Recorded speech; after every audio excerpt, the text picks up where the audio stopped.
आप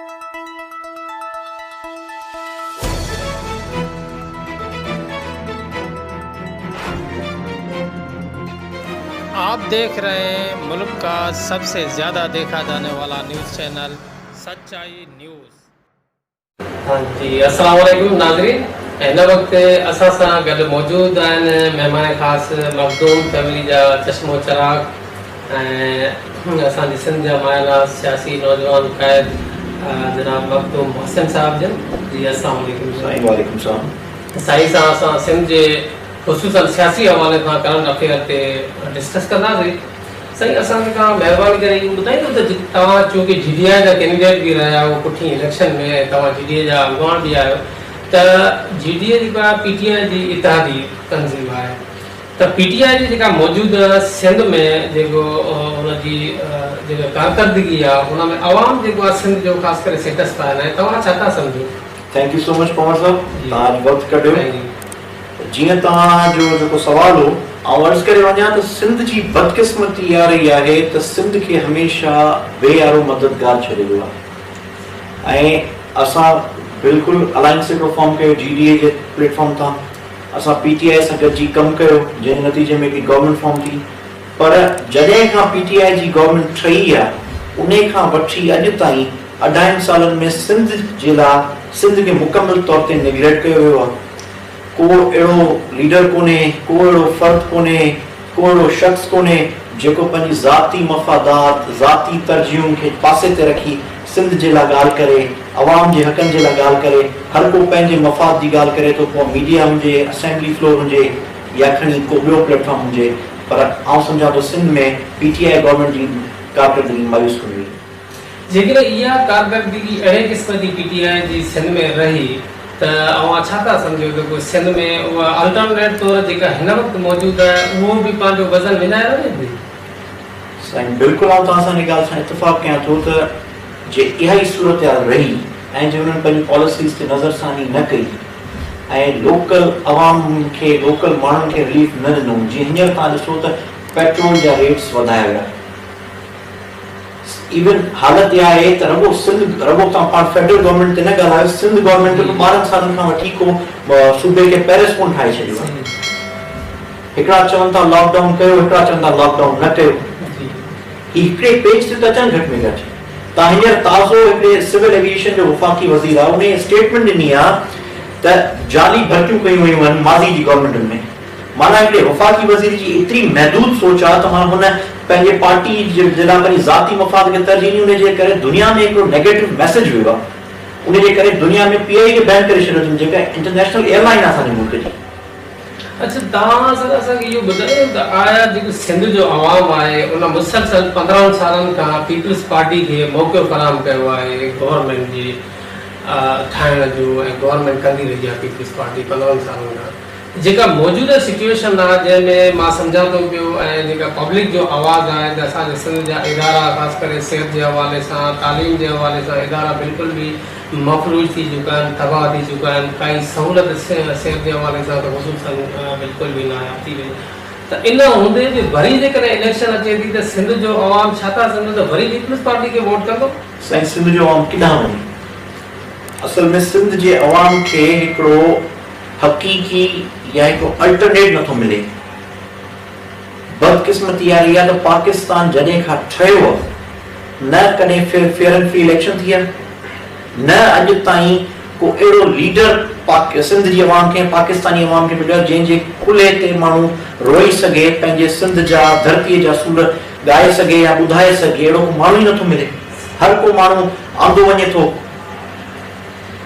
अच्छा, हीउ जेको सिंध जो शऊर आहे, मां सम्झां थो पियो त जेको सिंध जो शऊर आहे हमेशह उन पीपल्स पार्टी जी मुखालफ़त कई आहे, पर तंहिंजे बावजूद बि आया कहिड़ी ताक़त आहे जेका बार बार पीपल्स पार्टी खे इन मौक़ो फ़राहम करे थी इक़्तिदार ताईं पहुचण जो? साईं उहा आहे असांजी सिंध जे अवाम जी हिकु महदूद सोच। अवाम खे हाणे सोचणो पवंदो त ॾिसो, हिकिड़ा माण्हू ग़रीब खां ग़रीब तर थींदा था वञनि, हिकिड़ा माण्हू अमीर खां अमीर तर थींदा था वञनि। अॼु खां 2 साल पहिरीं हाणे मुंहिंजे कॉन्स्टिट्यूंसी जी तव्हां सां ॻाल्हि करे वञा त मुंहिंजे इलाइक़े मां हिकिड़ो चूंडियल नुमाइंदो उन खे चूंडियल नुमाइंदो कोरोना जहिड़ी सूरत में जॾहिं अवाम बुख पई परे असांजे ज़िले जो चूंडियल सिंध गवर्नमेंट जो वज़ीर आहे उहो हिननि हालतुनि में बि कराची में की गैदरिंग में नशे जी हालत में ॿिनि छोकिरनि खे ॿाहूं में पकड़ियो तस्वीरूं कढाइण में मसरूफ़ आहिनि। इहा हालत असांजे मिनिस्टरनि जी, इहा हालत असांजे नुमाइंदनि जी। अवाम सोचे, अवाम हिननि खां पुछे त भई तव्हां असांखे ज़ुल्म कयो आहे, तव्हां 100 सालनि खां असांजो रतु चूसियो आहे। 1970 खां वठी 70 खां वठी पीपुल्स पार्टी सिंध जे अवाम जो रतु चूसींदी थी अचे। माण्हू हुननि खां सवाल कनि त भई तव्हां असां सां आख़िर ज़ुल्म कहिड़ो आहे, असांजा हक़ छो था गज़ब कया वञनि। जी अवां नाज़रीन खे इहो ॿुधाइण पसंदि करूं त तव्हां पंहिंजे इलाइक़े में मखदूम ख़ानदान हमेशह सियासत कंदो रहियो आहे। अवां जेको आहे पंहिंजे ई ख़ानदान जे माण्हुनि सां अपोज़िट में सियासत जी स्टार्ट कई, शुरूआत कई, त आख़िर हिन जी वजह छा हुई? सही वजह उन जी आहे त असांजो सॼो ख़ानदान पीपुल्स पार्टी सां वाबस्ता रहियो, पर पीपुल्स पार्टी हाणे जिन माण्हुनि खे टिकट ॾिए थी उहे माण्हू लास्ट जनरल इलेक्शन में बि असांजे साम्हूं पंहिंजे घर जी पोलिंग स्टेशन भराया विया ऐं उन जो सबूत थियो त जेके मुंहिंजे कॉन्स्टिट्यूंसी में जेके बि शहरी इलाइक़ा हुआ, इवन हाला, सईदाबाद, मटियारी, जेके शौर रखंदड़ इलाइक़ा, उहे सभु इलाइक़ा असीं खणी आयासीं, खटे आयासीं। ॻोठाणा इलाइक़ा जेके आहिनि, देहाती इलाइक़ा जेके आहिनि, उन जे माण्हुनि खे पंहिंजे खां मुस्तक़बिल जे लाइ सोचणो पवंदो ऐं वॾेरनि वारे कल्चर खां निकिरणो पवंदो। हीअ जेको असां ॻाल्हि अचूं था हिन वक़्तु जेका सियासी हवाले सां न पर हिकिड़ो ख़ानदान जे हवाले सां अचूं था त जेको मखदूम ख़ानदान आहे त बेसिकली उन हिकिड़ो चमकंदड़ सितारे वांगुरु पूरी सिंध ते बि उन सियासी हवाले खां उनजा असरात रहिया माज़ी में। पर जीअं ई मोहतरमा शहीद थी वई बेनज़ीर साहिबा, उन खां पोइ जेको आहे उन ख़ानदान जो हिकिड़ो उहो हिकिड़ी जेका चमक ऐं रौनक सियासत में असांखे नज़र न आई, बिल्कुलु बि उहो ख़ानदान जेको आहे ज़ेर ज़मीन सियासत में, उनजा वजह छा आहे? साईं, असांजे ख़ानदान में मखदूम गुलाम हैदर जो वॾो रोल रहियो। उन उहे के देवबंद मदरसे जा फारिग हुआ, बॉम्बे असेंबली जा मेंबर हुआ, उन्हनि जो पंहिंजो रोल रहियो। असांजो घर हिकिड़ो मज़हबी घर रहियो आहे। उन्हनि जे वञण खां पोइ ख़ानदान जा फ़र्द डिवाइड थी विया। असां वारी फैमिली थी वई या खणी ॿिया जिन जा नाला तव्हां वठो था, फैमिली सॼी डिवाइड थी वई। उन खां पोइ कुझु पीपुल्स पार्टी सां वापसि आहिनि। पीपुल्स पार्टी जो मंशूर रहियो आहे, हाणे मोहतरमा जे टाइम वारी पार्टी त रही कान्हे। उन जो सबूत थियो आहे त तव्हां मुंहिंजे ई डिस्ट्रिक्ट जा जेके नुमाइंदा उन्हनि जो 2018 में जेके इलेक्शन कमीशन जी साइट में जेके असां उन्हनि खे कंपेयर कयो, जेके 2 सालनि में जेका लूटमार कई उनखे ॾिसी वठो। असांखे जेको बाख़बर ज़रियनि खां जेको मालूम थियो आहे त अवां ई जेको पुठिएं दौर में जेको मोहतरमा शहीद राणी BISP नाले सां हिकिड़ो जेको प्रोग्राम हले पियो, गवर्नमेंट पीपुल्स पार्टी लॉन्च कयो, जेको ग़रीबनि खे जेको स्कॉलरशिप जे नाले सां पैसा मिलंदा हुया।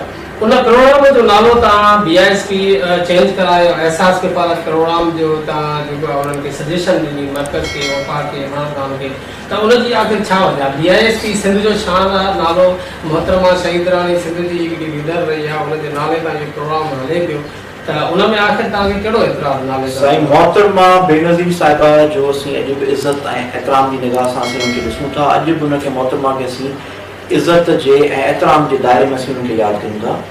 पर आउं अर्ज़ु करे वञा त मोहतरमा जे नाले खे मिसयूज़ कयो थो वञे।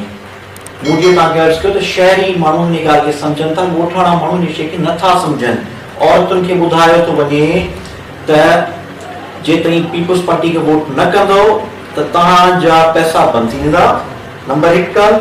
नंबर 2 ॻाल्हि त असांजे सिंध जी असां पंहिंजो सिंधियुनि जो, बलोचनि जो, इज़त भरे माण्हुनि जो, पठाणनि जो, चाहे पाकिस्ताननि जो हिकिड़ो कल्चर रहियो आहे त असां वटि हिकिड़ो इज़त भरियो तरीक़े सां हलिजे। हिते माज़रत सां चवणो थो पए त गुज़िरियल 5-8 सालनि में पीपुल्स पार्टी ऐं सिंध गवर्नमेंट असांजी नियाणियुनि खे, सिंध जी नियाणियुनि खे पिना ते हिराए छॾियो आहे। उन कल्चर ते मूंखे इत्तफ़ाक़, मूंखे मोहतरमा जे नाले ते एतिराज़ कोन्हे। वीडियो जेका वायरल थी उन में तव्हां सॼी न वायरल थी सघी, जेका जंहिंखे नेगेटिव वरितो वियो। कुझु दोस्तनि पॉज़िटिव वरितो, एंटी पीपुल्स पार्टी दोस्तनि पॉज़िटिव वरितो, लोकल पीपुल्स पार्टी वारनि नेगेटिव वरितो। पर तव्हां छा था फील कयो त हाणे जेको ही प्रोग्राम जो नालो चूंकि BISP मां चेंज थी करे एहसास किफ़ालत प्रोग्राम नालो रखिजी वियो आहे, त हिन सां पीपुल्स पार्टी जे वोट बैंक ते असर पवंदो? पीपुल्स पार्टी जे वोट बैंक ते असर पवे या न पवे, पर माण्हू जेके गुमराह थिया पिया उहे हाणे गुमराह थियण बंदि थी विया आहिनि।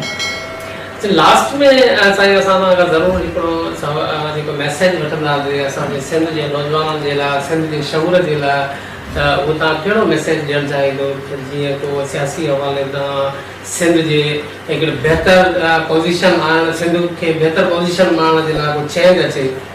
नौजवाननि खे अर्ज़ु कंदुसि त उथी खड़ा थियनि, पाण सोचीनि। ज़रूरी कोन्हे त जेको कमु असांजा वॾा कंदा आया हुआ, तव्हांजे नौजवाननि जा वॾा कंदा आया, उहे दुरुस्त आहे, उन खे ई तव्हांखे करिणो आहे। जे तव्हांजा वॾा वॾेरनि जे बंगलनि ते पट ते रहंदा हुआ त ज़रूरी कोन्हे त तई बि पट ते वञो, तई उथी जी कुर्सियुनि ते वियो। असांजे मखतूम ख़ानदान जो कल्चर रहियो आहे त मुरीदनि खे, सियासी दोस्तनि खे असीं पट ते विहारींदासीं। इहो सिलसिलो असां ख़तमु कयो। असां पंहिंजे मुरीदनि खे, वोटरनि खे पाण सां गॾु कुर्सियुनि ते विहारियूं। ऐं सेकेंड थिंग त ज़रूरी, मुंहिंजो ख़ुदि पीर घराणे सां तालुक़ु आहे। असांजे ख़ानदान जो शुरू हज़रत अबू बकर खां शुरू थो थिए, मदीने खां।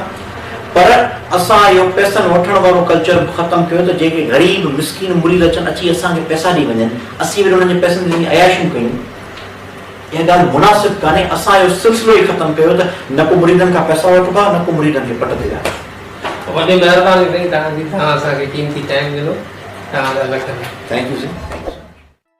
खैर नाज़रीन, मज़ीद ख़बरें और अपडेट्स के लिए देखते रहिए सच्चाई न्यूज़। आप हमारी खबरें किसी भी वक्त यूट्यूब, ट्विटर और फेसबुक पेज पर सच्चाई न्यूज़, स्पेल है SACHAR स्पेस NEWS लिखने के बाद सर्च करके देख सकते हैं।